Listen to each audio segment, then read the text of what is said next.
आदाब, नमस्कार, अस्सलाम वालेकुम नाज़रीन। पल पल न्यूज के न्यूज रूम से मैं हूं आपके साथ नदीम अकरम। नुपुर शर्मा को लेकर के देश भर में हंगामा हुआ और हंगामे की तस्वीर जो सबसे पहले सामने आई वो था कानपुर। और कानपुर में जिस तरीके से उत्तर प्रदेश पुलिस ने, सरकार ने यह बताने की कोशिश की कि पूरे फसाद की जड़ जो है वो मुस्लिम थे और किसी को पकड़ना था तो जफर हयात हाशमी को यूपी पुलिस ने कानपुर का मास्टरमाइंड बता दिया। और कानपुर का मास्टरमाइंड बताते हुए बुलडोजर जो है उनके घर पर चला दिया गया, जहां तमाम मीडिया मास्टरमाइंड कहता हुआ कानपुर के जफर हयात हाशमी को कहता हुआ दिखाई दिया। यह मामला कोर्ट पहुंचा। कोर्ट के बाद जो है इसमें पैरवी करने के लिए सुप्रीम कोर्ट के सीनियर एडवोकेट महमूद पराचा की एंट्री हो जाती है।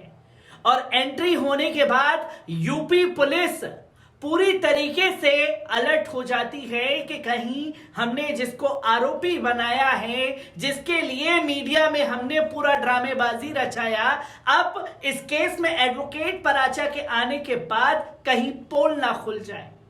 पोल खुलने के डर से किस तरीके से एडवोकेट महमूद पराचा जब कानपुर पहुंचे तो उत्तर प्रदेश प्रशासन में कैसे खलबली मची है, पहले इस वीडियो पर नजर डाल लीजिए।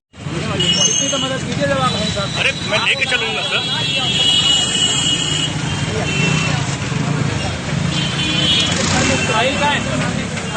तो दोस्तों, आपने देखा कि एडवोकेट पराचा जो है वो कानपुर कोर्ट में जाते हुए दिखाई दिए। और कानपुर कोर्ट में जाते वक्त जो है तस्वीर सामने आई।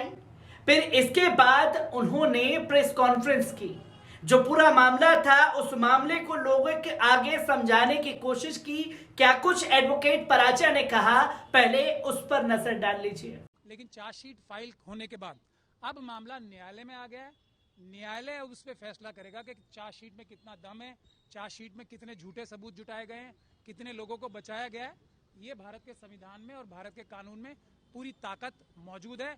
लोगों को संविधान में भरोसा रखना चाहिए, चाहे कितने भी मुश्किल हालात हों, कितने भी मुश्किल हालात हों। संविधान और कायदे में और कोर्ट्स में, न्यायिक व्यवस्था में भरोसा रखें। बहुत जल्दी आप लोग देखेंगे कि दूध का दूध और पानी का पानी। क्या लगता है कि पुलिस ने आपको रोका है क्या? आपके सामने आपको अंदर जाने दे रहे हैं? नहीं, हमें नहीं रोका, हमें नहीं रोका। लेकिन हमारे क्लाइंट्स को, हम अब यहाँ हमसे होटल में, हम चाहते थे कि हम थोड़ी देर और रुकें होटल में, लेकिन होटल वाले ये बोल रहे हैं कि 11 बजे आपको चेकआउट करना। हमने कहा हम तो रात को 2 बजे आए हैं, तो हमें थोड़ा लेट चेकआउट कर दें। तो लेट चेकआउट के लिए भी तैयार नहीं है। और हमने कहा हमारा रूम ही एक्सटेंड करो अगले दिन के लिए। तो रूम खाली होने के बावजूद भी हमें रूम देने के लिए भी तैयार नहीं। तो वो ऑब्वियस है कि पुलिस, आप देख ही रहे हैं, कोई मुझसे मिलने तो आई नहीं है ना पुलिस। होटल के लोगों पर दबाव बना नहीं आई है। तो ये दबाव क्यों बनाया जा रहा है? जरूर कुछ उत्तर प्रदेश पुलिस के पास छुपाने के लिए ऐसा लगता है ना, वरना क्यों? जो मैंने प्रथम दृष्टया चार्जशीट पढ़ी है, बिल्कुल निर्दोष फंसाया जा रहा है, उसके खिलाफ कुछ भी सबूत नहीं है। जो मैं और हम न्यायालय के सामने यह बात रखेंगे, क्योंकि देखिए जब तक नहीं, अभी तो हम जा रहे हैं ना, रखेंगे अब जाके। अब तक एक सेकंड, अब तक मैंने कोई भी बात प्रेस में क्यों नहीं की थी?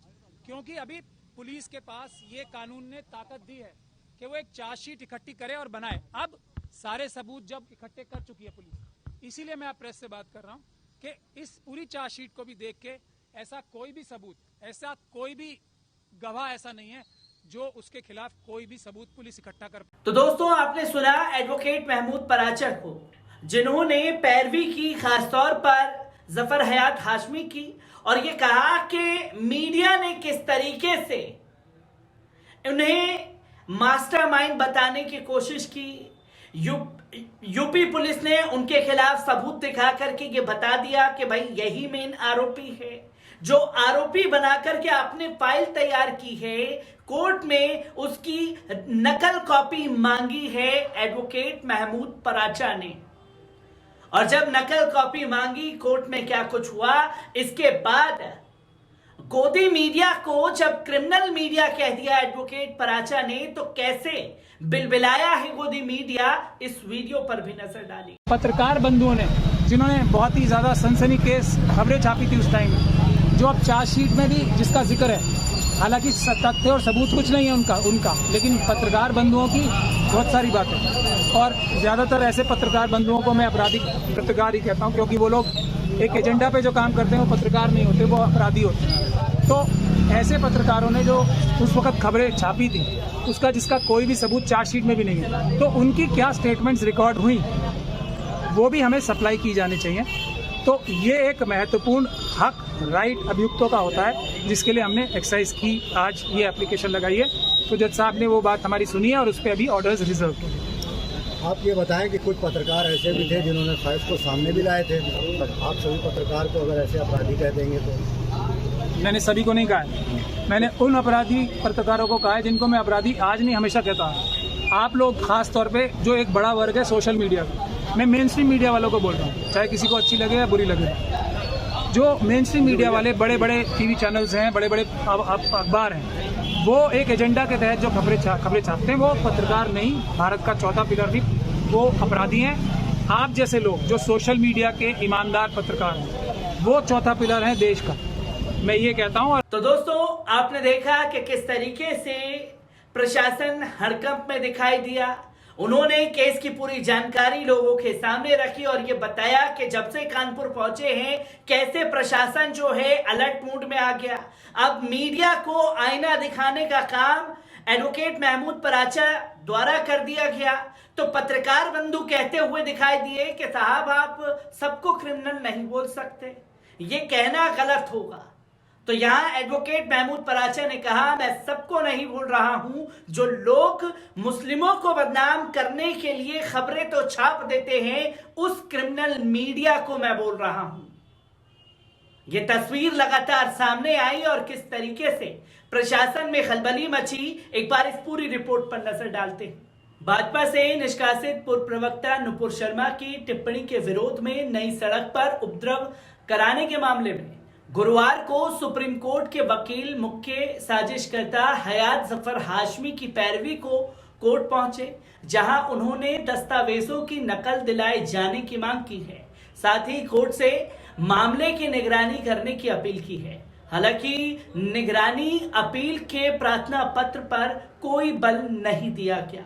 सुप्रीम कोर्ट के अधिवक्ता एडवोकेट महमूद पराचा जफर हयात हाशमी के पैरवी की तारीख पर गुरुवार को मजिस्ट्रेट पश्चिम की कोर्ट पहुंचे थे।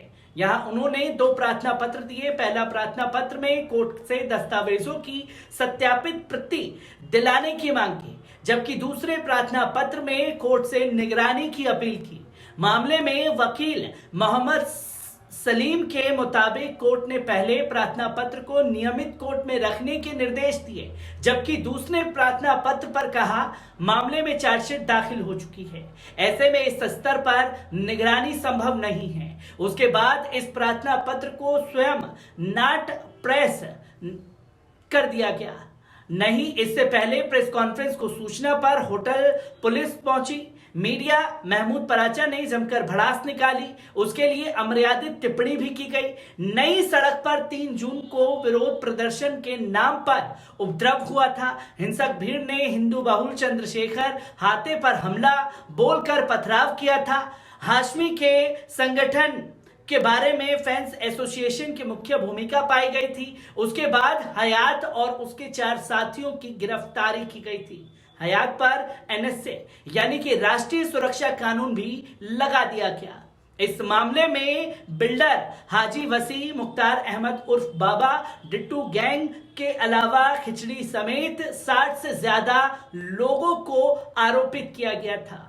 डीसीपी पूर्व रविंद्र कुमार ने बताया कि हयात जफर हाशमी के वकील महमूद पराचा के आने की कोई जानकारी नहीं थी। इंटरनेट मीडिया और खुफिया यूनिट से उनके द्वारा होटल में प्रेस कॉन्फ्रेंस की जानकारी मिली, तो एहतियात के तौर पर पुलिस वहां तैनात की गई थी ताकि उनके द्वारा बयानों और अन्य गतिविधियों पर नजर रखी जा सके।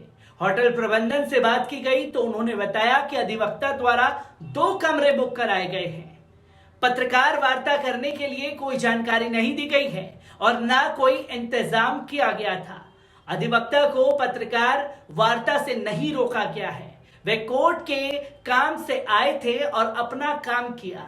होटल स्टाफ ने सुबह 11 बजे रूम चेकआउट करने को कह दिया। कहा दोबारा हमारे यहाँ न आए।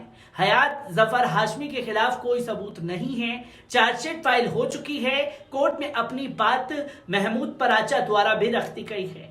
तो आपने देखा कि किस तरीके से खलबली उत्तर प्रदेश पुलिस प्रशासन में मची एडवोकेट महमूद पराचा की एंट्री से, क्योंकि कानपुर की हिंसा को लेकर के देश भर में जो बवाल हुआ उसे गोदी मीडिया ने राय का पहाड़ बना करके पेश किया, जिसमें उन मुस्लिम लोगों की छवि को जम करके धूमिल करने की कोशिश की गई जो वहां के नागरिक थे।